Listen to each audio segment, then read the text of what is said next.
வந்த பொழுது நிந்தை, அவமானம், பரியாசம், பாடுகள் உண்மையாக தேவனிடத்திலிருந்து வருகிற வார்த்தையானது நம்முடைய வாழ்க்கையிலே உருவின ஒரு பட்டயமானது நம்முடைய ஆத்துமாவை ஊடுருவி செல்வதை போல ஒரு வேதனைக்குள்ளாக போக வழி நடத்தும். பிரியமானவர்களே,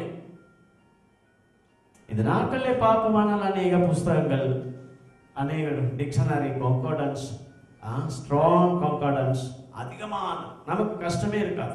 அதை விட சாப்ட்வேர்கள் வந்திருக்கிற காப்பி கண்டா சிடி அதை போட்டு லேப்டாப்பை தட்டினா ஒரு 24 மணி நேரம் ஸ்டடி எடுத்துக்கொண்டே இருக்கலாம். அவ்வளவு வாக்கியங்களும் அதுக்கேற்ற வசனங்களும் இருக்குது. ஆகவே ஊழல் போக வேண்டிய அவசியமே கிடையாது. ஆத்மாவுக்கு ஒரு அறுவை சிகிச்சை வேண்டியது அவசியமே கிடையாது.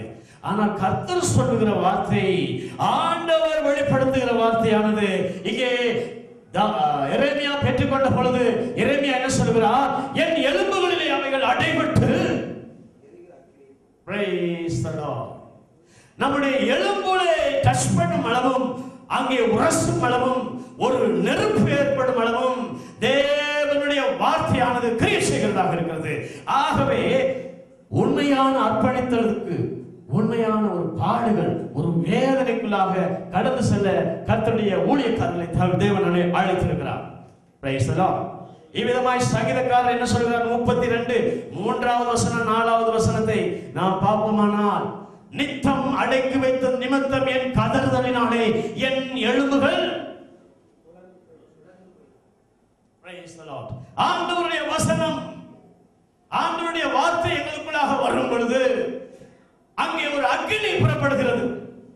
ஆகவே உண்மையாய் தேவனிடத்திலிருந்து வார்த்தைகளை பெற்று பிரசங்கிக்கிற மனுஷர்களை பாருங்கள். அவர்கள் எப்பொழுது அங்கே நெருப்பை கண்டு துடிக்கிறதை போல துடிக்கிறார்கள், ஆவேசத்தோடு சத்தம் போடுகிறார்கள். காரணம் என்ன? கர்த்தரிடத்திலிருந்து பெற்றுக்கொள்கிற, கர்த்தரிடத்திலிருந்து புறப்படுகிற வார்த்தையானது அங்கே அக்கினியை போல எரிகிறது. ஆகவேதான் ஆத்துமாக்களை ஊடுருவி செல்வதனாலே ஆத்துமாவில் ஏதோ ஒரு மாற்றம் ஏற்படுகிறது. அல்லது ஜீரணமாகாமல், நல்ல வயிறு நிறைய சாப்பிட்ட பிற்பாடு பாருங்க, சிலத்துல ஜீரணமாகாது. எல்லாம் போட்டிருக்கிறோம், பல விதமான ஆகாரங்களை போட்டு வைத்து நிரப்பி இருக்கிறோம், ஆனால் ஜீரணமாகவில்லை.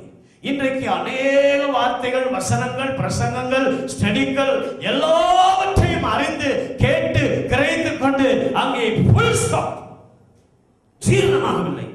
ஆகவே இதற்கு மேலாக இன்னும் ஒரு தேவனே பேசினாலும் அங்கே உள்ளே போவதற்கு இடமில்லை. அமைதி